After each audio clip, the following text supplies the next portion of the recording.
कुंडली का 12वां भाव। कुंडली के 12 भाव से बाईं आंख, पैर, हानि, व्यय, पाप कर्म, शय्या सुख, क्रय, बंधन आदि का विचार किया जाता है।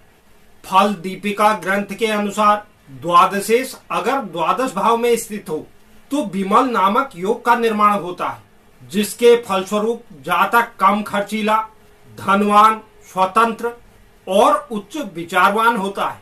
द्वादशेश की फलश्रुति के बारे में महर्षि पराशर का कथन है, व्यय द्वितीय रंध्रेसा साहचार्यात फल प्रदा स्थानांतरानुरोधाते प्रबलाश्चोत्तरोत्तरम। यह पराशर जी का कथन है। इसका मतलब यह है, द्वादशेश, द्वितीयेश और अष्टमेश यानी कि 12वें भाव का स्वामी, द्वितीय भाव का स्वामी और अष्टम भाव का स्वामी अन्य शुभ और अशुभ ग्रह के साहचर्य के अनुसार फल देते हैं और यह मुख्यतः अपनी दूसरी राशि का फल देते हैं। सूर्य चंद्रमा के अतिरिक्त अन्य ग्रहों की 2-2 राशियां होती हैं। जब कोई ग्रह द्वितीयेश या व्ययेश हो यानी कि द्वितीय भाव का स्वामी हो या व्यय भाव का स्वामी हो, अगर उनकी दूसरी राशि शुभ स्थान पर है तो ऐसा ग्रह शुभ फल देता है। लेकिन अगर व्ययेश या द्वितीयेश की दूसरी राशि अशुभ स्थान पर है तो वह ग्रह अशुभ फल देता है।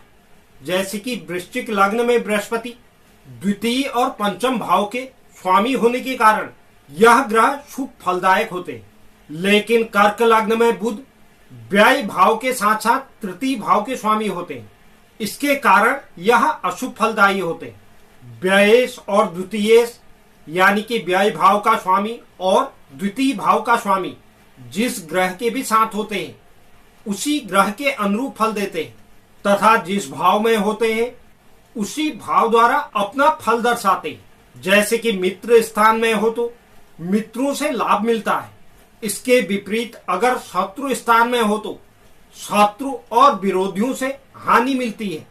फल का विचार करते समय ग्रह यानी कि द्वितीयेश और व्ययेश को और इनकी अवस्थाओं को यानी कि बलवान है या नहीं है, इसका भी ध्यान रखना बहुत आवश्यक है। तो इस प्रकार से हमें किसी भी कुंडली का विश्लेषण करते समय द्वादशेश और द्वितीयेश का ध्यान जरूर रखना चाहिए कि वह किस राशि में विराजमान है और किस भाव पर विराजमान है और उसकी अन्य राशि किस भाव पर है। तो यह 12 भाव के संबंध में एक महत्वपूर्ण जानकारी थी। जानकारी अगर पसंद आई तो वीडियो को लाइक करें, चैनल को सब्सक्राइब करें और पेज को फॉलो जरूर करें।